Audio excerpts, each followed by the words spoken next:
Hello dear students, this video is for TY BCom students in which we are going to discuss TY BCom semester 6 cost accounting 2024 के question paper का objectives. So without wasting time let's begin. सबसे पहले आप लोग देख सकते हो MCQ पूछा है और पिछले दो पेपर्स 19 और 23 में भी एमसीक्यू ही पूछा था. तो सबसे पहला standard quantity of material 1000 that is SQ, actual quantity is 900 AQ, standard price दिया है 12 पर KG, so this is SP, और एक्चुअल प्राइस दिया है 16 AP. तो आपको क्या ढूंढना है? Material price variance. ठीक है, अभी कैसे कैलकुलेट करोगे? जो पढ़ा लिखा है, जिसने स्टैंडर्ड कॉस्टिंग पढ़ा है उसको पता है एसक्यू इंटू एसपी करना होता है. तो 1000 इंटू 12,000 आएगा, एंड AQ इंटू AP. तो ये करोगे तो आएगा 14,400. स्टैंडर्ड माइनस एक्चुअल करते हैं हम लोग, तो माइनस करोगे आंसर आएगा 2,400, लेकिन एडवर्स. तो इसका आंसर आएगा A, 2,400 एडवर्स. सेकेंड देखो, in standard costing labour rate variance affects. तो किसको अफेक्ट करता है? लेबर कॉस्ट वेरिएंस, बिकॉज ये मटेरियल लेबर एफिशिएंसी, तो labour cost variance is the answer. उसके बाद third point, material cost variance is equal to dash plus material usage variance. So material price variance आएगा इसका answer, जो हम लोग last में वेरिफिकेशन करते हैं. MCV is equal to MPV plus MUV. ठीक है, चलो अगला 4, cost drivers are. Cost driver पहले भी पूछा था, use to assign cost. Okay, चलो अगला, the process of benchmarking begins with. तो बेंचमार्किंग प्रोसेस कहां से स्टार्ट होता है? प्लान. अगेन जो मैं हर बार बोलता हूं, पिछले क्वेश्चन में ये मैच द कॉलम में पूछा था, planning is first step of benchmarking. यहाँ पे एमसीक्यू में पूछ लिया, तो आपको ध्यान रखना है. ओके, तो ये 5 हो गया, रिमेनिंग डिस्कस करते हैं.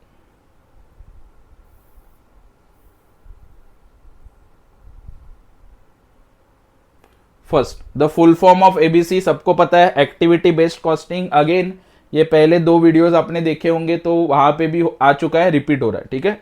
Number 7, marginal costing is mainly concern with. So marginal cost का मतलब ही होता है variable cost. Now next one, contribution is equal to sales multiplied by PV ratio. क्योंकि पीवी रेशो का फॉर्मूला क्या है? पीवी रेशो का फॉर्मूला है कंट्रीब्यूशन डिवाइड बाय सेल्स. तो ये सेल्स मैंने इधर ले लिया, तो ये डिवाइड का क्या हो जाएगा? Multiply. So sales into PV ratio क्या मिलेगा? कंट्रीब्यूशन. अगला number 9, a company has sales. Sales कितना है कंपनी का? 4 लाख. पीवी रेशो बोला 20%, फिक्स कॉस्ट बोला 30%. तो प्रॉफिट कितना? सिंपल है, कैसे निकालोगे? देखो इक्वेशन आपको पता है, sales, variable cost, contribution, fix cost, profit. Okay, तो मुझे सेल्स पता है, सेल्स मेरा कितना है? 4 लाख. उसके बाद वेरिएबल कॉस्ट मुझे पता नहीं है, पीवी रेशो पता है 20%.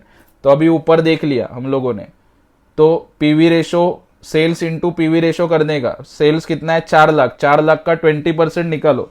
4 लाख का 20% कितना आएगा? 80,000. सो 80,000 क्या आएगा आपका? कंट्रीब्यूशन. मतलब वेरिएबल कॉस्ट आएगा 3,20,000. ठीक है, और फिक्स कॉस्ट बोला है 30,000,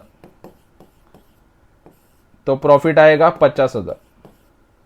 तो इसका आंसर आएगा 50,000. कैसे आएगा? वेरिएबल कॉस्ट ढूंढने की जरूरत नहीं थी, बट लिख दिया, तो आंसर आएगा इसका 50,000. उसके बाद आगे बढ़ते हैं. Opening balance of WIP is recorded on. तो कहां पे लिखोगे? So debit side of WIP ledger control account. Opening आएगा डेबिट साइड में. ठीक है, आगे बढ़ते हैं.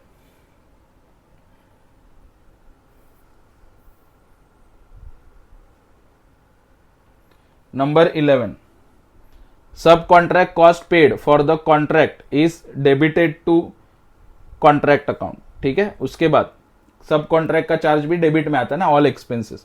Process output is 50,000 units, normal loss is 6,000 units, abnormal loss is 4,000 units, the input is 6,000 unit. Okay, output आया 50,000, उसमें नॉर्मल लॉस और एबनॉर्मल लॉस क्या करोगे? ऐड. ये पहले के वीडियो में 23 के वीडियो में मैंने बताया आपको, इनपुट, उसमें से माइनस होता है नॉर्मल लॉस, उसमें से माइनस होता है एबनॉर्मल लॉस, क्या मिलता है? आउटपुट.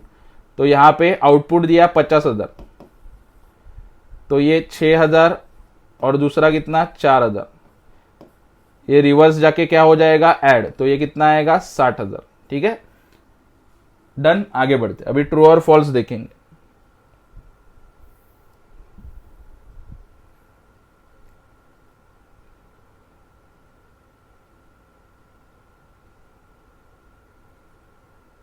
ओके, सबसे पहला क्या लिखा है, material usage variance is calculated on the basis of difference between the standard price and actual price. तो इसका आंसर आएगा फॉल्स, बिकॉज प्राइस से कुछ लेना देना नहीं होता ना, यूसेज के बारे में बोला, तो usage is related to quantity, standard quantity and actual quantity.